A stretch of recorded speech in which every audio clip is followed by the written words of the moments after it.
Hello and welcome to IGNOU BAPSH। BPSC 105 का unit number 11 हमने start कर दिया है और आज इस यूनिट का पार्ट 2 होने वाला है। पिछले यूनिट में हमने फेडरलिज्म इन ब्राज़ील को अंडरस्टैंड किया था और आज इस पार्ट में हम नाइजीरियन फेडरलिज्म को कवर करेंगे।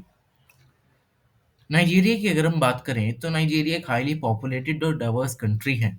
यहाँ पर एथनो लिंग्विस्टिक डिविजन्स भी हमें देखने को मिलते हैं और इसी वजह से नाइजीरिया रिलीजियस लाइंस पर डीपली डिवाइडेड है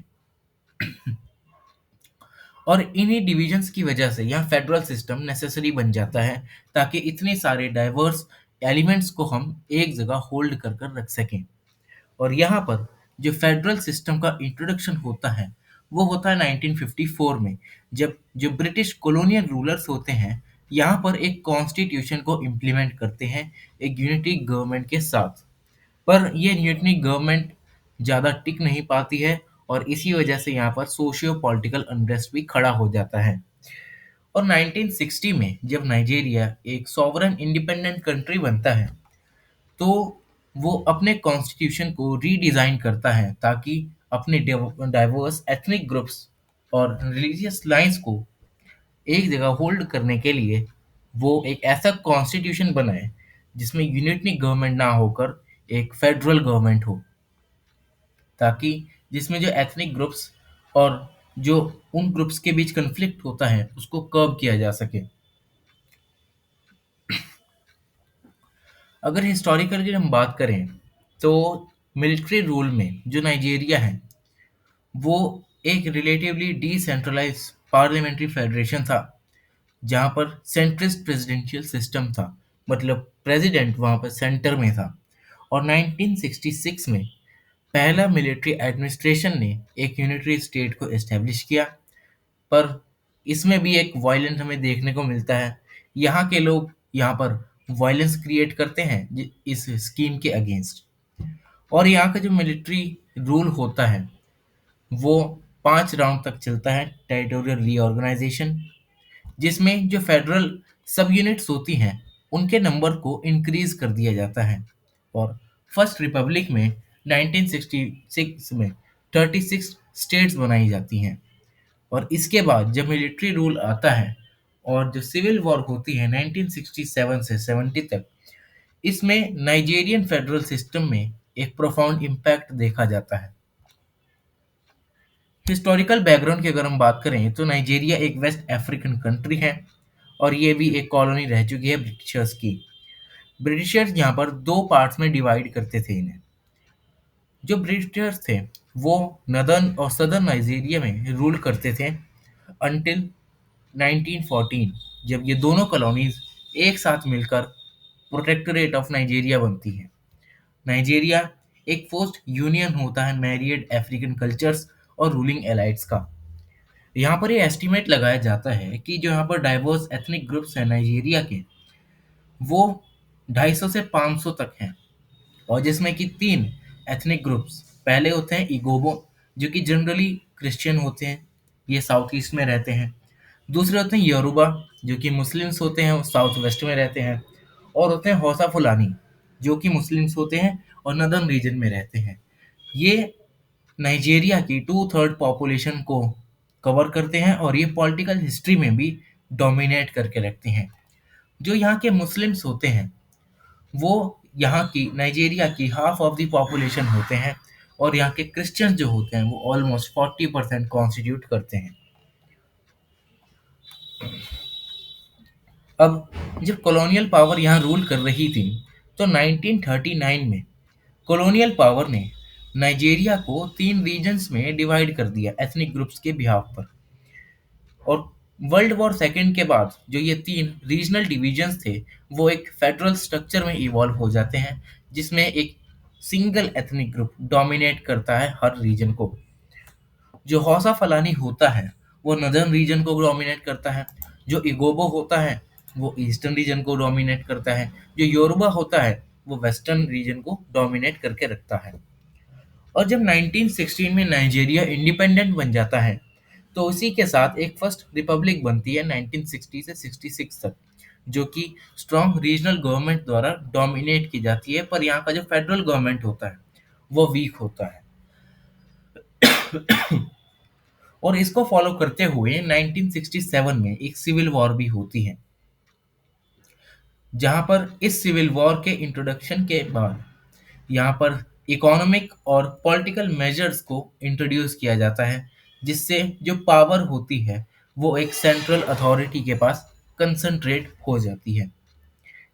और यहाँ जो नाइजीरिया होता है वो अब सेंट्रलाइज्ड स्टेट बन जाता है। अब आता है इसका स्ट्रक्चर। 1966 में जब इसने पहली बार पावर को कैप्चर किया, तब जो मिलिट्री थी वो 1999 तक यहाँ पर पावर में रही, और इन्होंने 4 साल तक सिविलियन रूल किया। और इस पीरियड में जो मिलिट्री थी यहाँ की, उन्होंने एक कॉन्स्टिट्यूशन को इंट्रोड्यूस किया, जिसमें उन्होंने ये कहा कि ये एक पार्ट है उनके मिलिट्री रूल के ट्रांजिशंस का।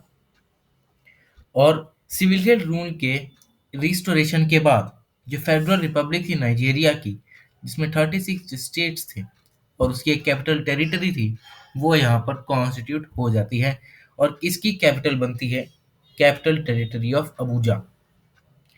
अब इसकी गवर्नमेंट की स्ट्रक्चर की अगर हम बात करें, तो यहाँ पर जो एग्जीक्यूटिव हेड होता है फेडरल लेवल पर, वो होता है प्रेसिडेंट। और जो गवर्नर होता है वो हर स्टेट का चेयरमैन और लोकल गवर्नमेंट का हेड होता है। जो प्रेसिडेंट होता है नाइजीरिया का, वो हेड ऑफ द स्टेट के साथ साथ head of the federal government का भी होता है। जो प्रेसिडेंट होता है उसके कैबिनेट में कम से कम हर मेंबर 36 स्टेट से होता है, जो कि उस कैबिनेट को एक इंक्लूसिव फॉर्म ऑफ कैबिनेट बना देते हैं, जिसमें एथनो लिंग्विस्टिक और रिलीजियस कम्युनिटीज के लोग भी आते हैं। और जो इनका कॉन्स्टिट्यूशन होता है 1999 का, इसमें दो लिस्ट दी गई हैं। पहली कंकरन लिस्ट और दूसरी है एग्जीक्यूटिव लिस्ट। एग्जीक्यूटिव लिस्ट और कंकरन लिस्ट यहाँ पर अलग अलग सब्जेक्ट प्रोवाइड कराते हैं, जो कि स्टेट और सेंटर दोनों लेजिस्लेट करते हैं रिस्पेक्टिवली। और ये पावर का डिवीजन ये क्लियर करता है कि जो स्टेट गवर्नमेंट है उसके पास बहुत ही लिमिटेड पावर है as compared to the central government, as there is no area which state has exclusive power to legislate. यहाँ पर कोई भी ऐसा एरिया नहीं है जिस पर जो स्टेट है वो एक्सक्लूसिवली पावर को लेजिस्लेट कर सके। सारी पावर ज़्यादातर यहाँ पे सेंट्रल गवर्नमेंट के पास ही रहती है।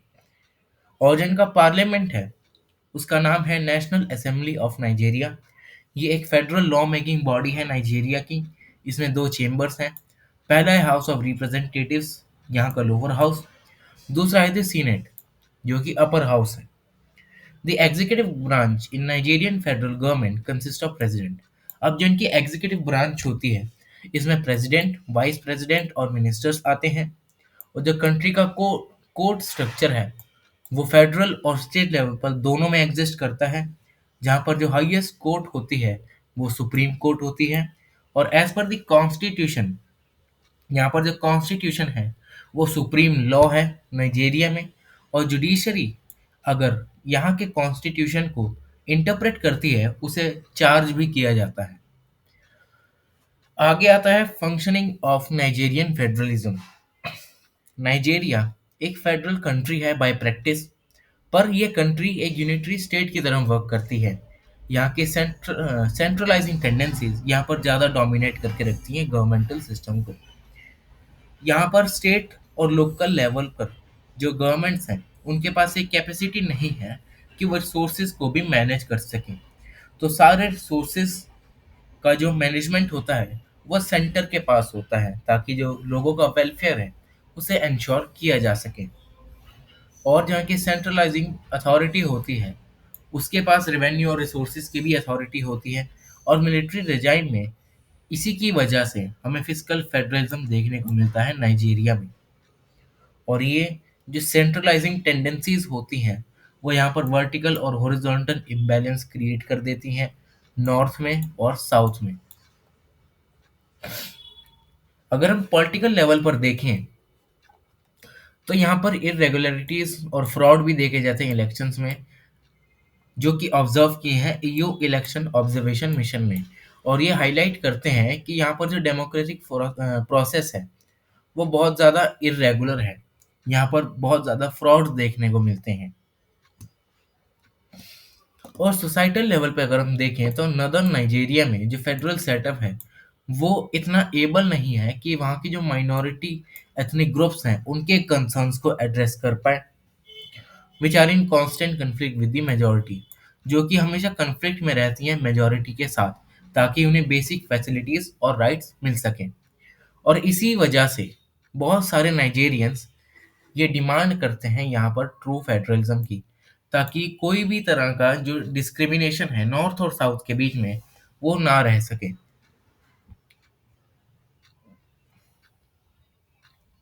अब आता है comparison of Brazilian and Nigerian experience of federalism. हमें अब तक ये देखने को मिला कि ब्राजील और नाइजीरिया एक डिफरेंट डिग्री शो करते हैं फेडरलिज्म की। अगर हम बात करें ब्राजील की तो ब्राजील एक्सेप्शनली एक डिसेंट्रलाइज्ड स्टेट बना रहता है, और वहीं नाइजीरिया एक हाईली सेंट्रलाइज्ड स्टेट बना रहता है। इसमें जो वेरिएशन आता है पावर शेयरिंग का, वो इनकी सोशियो इकोनॉमिक और कल्चरल कंटेक्स्ट में फेडरलिज्म को एमर्ज करता है अलग अलग तरीके से। The ethno linguistic and religious diversity guided federalism in Nigeria. Nigeria में फेडरलिज्म को गाइड करते हैं वहाँ की एथनो लिंग्विस्टिक और रिलीजियस ग्रुप्स। वहीं ब्राज़ील में रीजनल डाइवर्सिटी वहाँ पर फेडरल ऑर्डर को एस्टैब्लिश करती है। ब्राज़ील का फेडरल सिस्टम ये एबल होता है कि वहाँ के जो रीजनल इम्बैलेंस हैं वहाँ पर फिस्कल फेडरलिज्म को प्रोवाइड कराएं, एडुकेट पावर का ट्रांसफर हो स्टेट और लोकल लेवल पर। अगर हम दूसरे हाथ पर देखें नाइजीरियन पॉलिटिकल सेटअप, ये अनेबल होता है वहाँ की एथनिक डाइवर्सिटी और रिसोर्सेज को शेयर करने के लिए प्रॉपरली।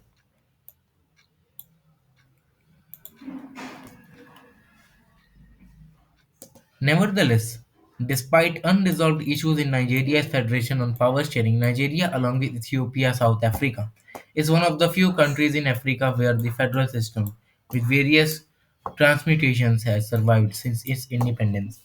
अगर हम शॉर्ट में देखें, जो नाइजीरिया का फेडरलिज्म है, जो नाइजीरिया की फेडरेशन है, वो इथियोपिया और साउथ अफ्रीका के साथ मिलकर कुछ ऐसी कंट्रीज के फेडरेशन को बनाती है जिसमें बहुत सारे म्यूटेशंस हुए हैं, अलग-अलग जगह पर अलग-अलग इंटरप्रिटेशंस हुए हैं। और ये कुछ ऐसी कंट्रीज़ हैं जहाँ पर इंडिपेंडेंस से ही फेडरलिज्म जो है वो सर्वाइव कर पाया है। Nigerian experience shows that in the absence of devolution of power and participatory procedures, there would be constant friction between two levels of government. अब जो नाइजीरिया का एक्सपीरियंस है या जो नाइजीरियन फेडरेशन है उसमें डिवोल्यूशन ऑफ पावर का absence देखा जाता है, और पार्टिसिपेटरी प्रोसीजर्स का भी इसमें एब्सेंस देखने को मिलता है, जिसकी वजह से जो स्टेट और सेंट्रल गवर्नमेंट होती है हमें इनके बीच में कुछ कन्फ्लिक्ट देखने को मिलता है। It might be suggested that depending on the context and extent of diversity, certain amount of centralization might be required. इसी वजह से इसी कन्फ्लिक्ट की वजह से जो कि सेंटर और स्टेट में होता है यहाँ पर कुछ सर्टेन अमाउंट ऑफ सेंट्रलाइजेशन की डिमांड भी की जाती है। और अगर हम ब्राज़ील का केस देखें तो वहाँ पर इतना ज़्यादा डिसेंट्रलाइजेशन है कि जो फेडरल गवर्नमेंट है उसके पास रिसोर्स क्रंच हो चुका है, उसके पास जो रिसोर्सेज हैं वो एग्जॉस्ट हो चुके हैं। और इन्हीं रिसोर्सेज की शॉर्टेज की वजह से जो सेंटर गवर्नमेंट है वो सोशियो इकोनॉमिक अपलिफ्टमेंट प्रोग्राम्स को फुलफिल नहीं कर पा रही है, और अलग अलग रिसोर्सेज को ट्रांसफ़र करने में उनका जो रेवेन्यू है वो सारा एग्जॉस्ट हो रहा है। ये शो करता है कि जो इंस्टीट्यूशनलाइज्ड सेंट्रलाइजेशन और डिसेंट्रलाइजेशन है ये बहुत ही क्रूशियल पार्ट होते हैं किसी भी फेडरलिज्म के, अगर फेडरलिज्म को सक्सेस होना है तो ये था unit number 11, comparative perspective on federalism Brazil and Nigeria. Thank you so much.